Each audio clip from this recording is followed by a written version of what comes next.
তোমার পাদের খুবই দুর্গন্ধ হয়। আমার পা এসেছিল তাই বেঁধেছি, তার জন্য তুমি আমাকে দোষ দিচ্ছ কেন? তোমার দোষ এটাই যে তুমি তোমার পায়খানা চেপে পেট ফুলে থাকলেও শীতের ভয়ে পায়খানা করো না, আর গ্যাসগুলো কম্বলের মধ্যেই ছাড়ো।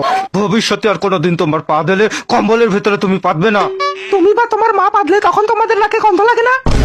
তোমার মা তো সারাদিন ভরম ভরম করে পাদ মারে, একদিন তো তোমার মা পাততে পাততে হেগেই ফেলেছে। কাজল চুপ করো, মা শুনতে পাবে। আমি পাদলে দুর্গন্ধ হয়, আর তোমার মা পাদলে কি গোলাপের গন্ধ হয়? কাজল! থামলে কেন? মারো, আরো মারো। তোমার মা সারা বাড়ি বেঁধে বেড়াই, তখন কোনো দোষ নেই, আর আমি পাদলেই যত দোষ হয়ে যায়। মন খুলে যে পাতবো তারও কোনো স্বাধীনতা নেই, শান্তি করে একটু পাততেও পারি না। একটু পাতবো তাও যত দোষ। আসসালামু আলাইকুম। ওয়ালাইকুম আসসালাম। I love you. মানে কি? আমি আপনার ভালোবাসি। আজব তো, আমি আপনাদের চিনি না জানি না, আর আপনি ভালোবাসেন এটা বললেই হলো? ভালোবাসলে কি চিনা জানা লাগে? অবশ্যই চিনা জানা লাগে। আপনি থাকেন কোথায়? আপনার মনে। আজব তো, আমার মনে থাকবেন কেন? ওই যে আমি যে আপনার ভালোবাসি তাই। আজব মানুষ তো, জানা নেই এসে বলতেছে ভালোবাসি। হ্যাঁ আমি আপনার ভালোবাসি। I love you. এ আপনার বাসা কোথায় বলেন?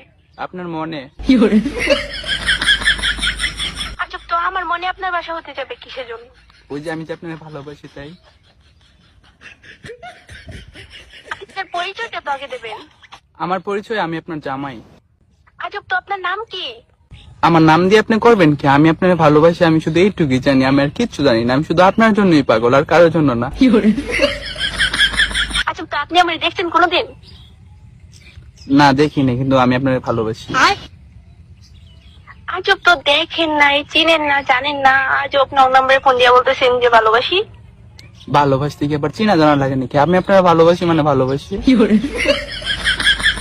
আজব তো, আপনি আমার দেখছেন কোনোদিন? তো দেখা কেমনে লাগে? ভালোবাসেন আপনি? ভালোবাসতে কি দেখা লাগে নাকি? আমি আপনার না দেখেই ভালোবাসি।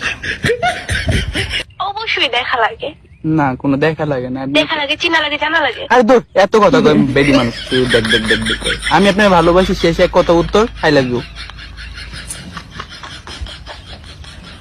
আচ্ছা, আপনার নাম কি? আপনার নামটা তো আগে বলবেন।